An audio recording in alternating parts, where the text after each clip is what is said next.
이뮤노믹의 강력한 경쟁자가 최근 그 모습을 드러냈습니다. 본사는 어디에 있는가 하니 워싱턴 DC 쪽에 있습니다. 구체적으로는 워싱턴 DC의 북서쪽에 있습니다. 가만 보니 이름이 노스웨스트인데요. 노스는 북, 웨스트는 서라는 뜻인데 북서쪽에 있는 바이오테라퓨틱스 회사라는 뜻이죠. 워싱턴 DC의 북서쪽에 있다는 의미로 지었을까요? 워싱턴 DC는 미국의 수도입니다. 그리고 메릴랜드 주에 둘러싸여 있죠. 메릴랜드 하면 생각나는 기업이 바로 있죠. 이뮤노믹 테라피틱스입니다. 재미있는 사실은 경쟁자 이뮤노믹 테라피틱스도 워싱턴 DC의 북서쪽에 있다는 사실입니다. 이뮤노믹 테라피틱스는 메릴랜드의 록빌에 있는 회사죠. 미국이라는 어마어마하게 큰 땅덩어리에서 이뮤노믹과 노스웨스트라는 경쟁사들이 차로 20분 거리에 있었습니다. 굉장히 가까운 거리에 있는 두 회사가 굉장히 비슷한 수지상세포 기반 백신을 만들고 굉장히 비슷한 GBM 치료제를 개발하고 있습니다.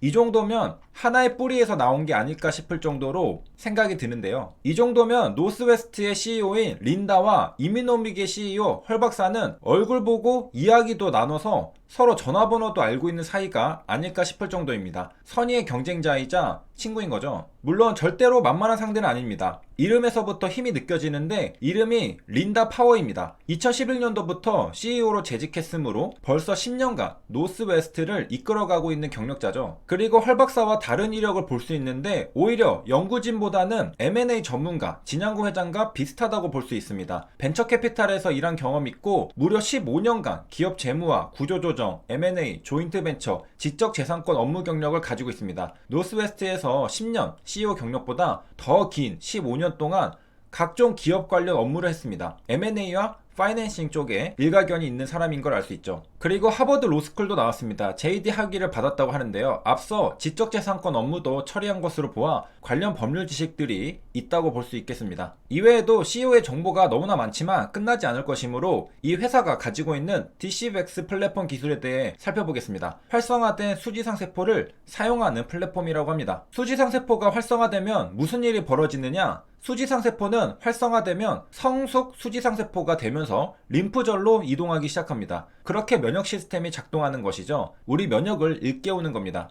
수지상세포가 각광받기 시작한 것은 랄프 슈타인만이 2011년도에 수지상세포로 노벨 생리의학상을 수상하면서부터입니다. 수지상세포를 이용한 항암제는 치료제라고 하기보다는 백신이라고 부릅니다. 그 이유는 작용기전이 있는데요. 보통 치료제라고 하면 직접 암을 공격하는 겁니다. 그런데 수지상세포 치료제는 직접 공격하는 것이 아니라 항원을 후천 면역에게 알려주면서 면역 시스템을 강화합니다. T세포나 항체를 이용한 치료제와는 다소 작용기전이 다르죠. 그래서 수지상세포 치료제를 백신이라고 부릅니다. 수지상세포를 이용한 항암제는 기존의 항암제와 무언가 다르다는 걸 알 수 있죠. 그리고 2019년에 파미셀도 수지상세포를 이용한 항암제를 개발하려고 임상시험에 들어간다고 했습니다. 기존의 항암제는 하나의 항암제가 하나의 타겟을 공략했습니다. 그런데 수지상세포 백신 DCVX는 여러가지 타겟을 공략한다는 것이죠. 기존의 작용기전과는 다르다는 겁니다. 그래서 기대를 해볼 수 있는 것이고요. 차세대라고도 하는 겁니다. 그리고 색다른 작용기전에 수지상세포 기반 백신으로 GBM을 정복하려는 두 기업이 바로 이뮤노믹 테라피틱스와 노스웨스트 바이오테라퓨틱스입니다.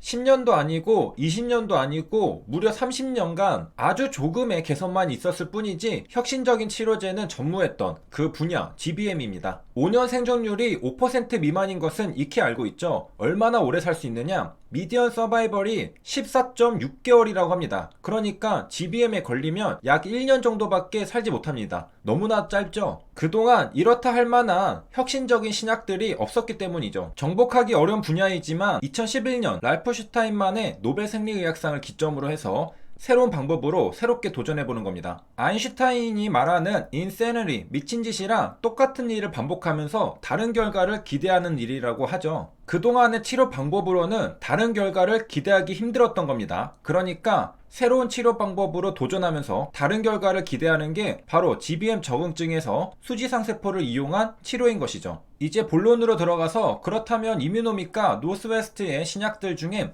누가 더 뛰어날까요? 단순 비교는 힘들지만 한번 해보겠습니다. 저번 시간에는 노스웨스트의 임상 3상과 이뮤노믹의 임상 1상 결과를 비교했었고 이번 시간에는 똑같은 임상 1상 결과를 비교해보려고 합니다. 정확히 말하면 노스웨스트는 임상 1, 2상입니다. 임상시험에 대한 간단한 정보를 살펴보면 39명의 환자를 대상으로 진행했습니다. 20명은 새롭게 GBM으로 진단받은 환자였고요. 19명은 GBM이 재발한 환자들입니다. 결과는 어땠느냐? 새롭게 GBM을 진단받았던 환자들은 약 2년간 재발이 없었다고 합니다. 그리고 이것은 기존의 치료 방법에 비교해서 3배나 높은 거라고 하네요. 그러니까 확실히 DCVX도 효능이 있다는 걸 알 수 있습니다. 그러니까 임상 3상까지 현재 진행했던 것이겠죠. 그렇다면 얼마나 오래 살았을까요? 대략 3년간 살았다고 합니다. 1년은 12개월이니까 12 곱하기 3을 하면 36개월인데요. 이것은 이뮤노믹의 OS와도 상당히 근접한 결과입니다. 이뮤노믹은 임상 1상에서 40개월을 상회하는 결과를 보여줬었습니다. 좀 더 엄밀하게 생각해보면 반올림에서 3년이라고 했을 겁니다. 만약 3년 7개월이었다면 4년이라 했을 테고 3년하고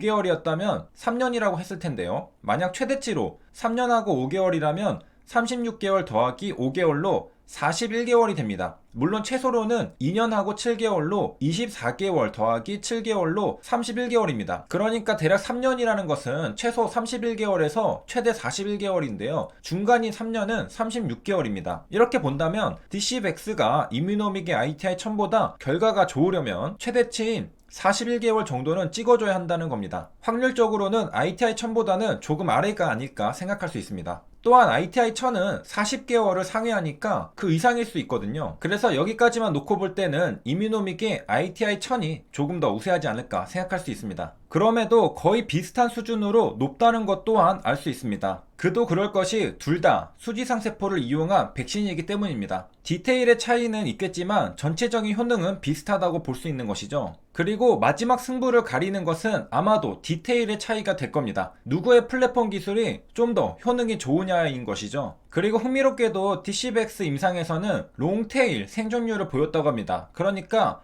미디언 OS 값은 대략 3년인데 오래 사는 환자는 엄청 오래 살았다는 겁니다. 이 말은 곧 몇몇 환자들은 엄청난 생존 연장이 있었다는 겁니다. 얼마나 오래 살았느냐? 2021년에 장기 생존율에 대한 업데이트가 있었는데요. 33%의 환자들은 4년 이상의 생존율을 보여줬고요. 27%의 환자들은 무려 6년 이상의 생존율을 보여줬습니다. 거의 3분의 1이 되는 환자들이 오랫동안 생존했습니다. 세 줄 요약입니다. 이뮤노믹과 노스웨스트는 자동차로 20분 거리에 있습니다. 이뮤노믹과 노스웨스트는 수지상 세포 백신을 개발하고요. 같은 적응증 GBM을 노리고 있습니다. 임상 결과에서 OS 값이 둘 다 높습니다. 경쟁자 맞는 것 같고 강력합니다. 데이터는 이뮤노믹이 조금 더 우세하지 않을까 생각이 드는데요. 게다가 HLB가 약 700억 원의 자금을 수혈하고 최근에 파이프라인을 강화하기 위해 리니지로부터 LI도 진행했습니다. 아마 경쟁자를 이기기 위해 박차를 가한 게 아닐까 싶은데요. 과연 최후의 승자는 누가 될지 귀추가 주목됩니다. 여기까지 시청해주셔서 감사합니다.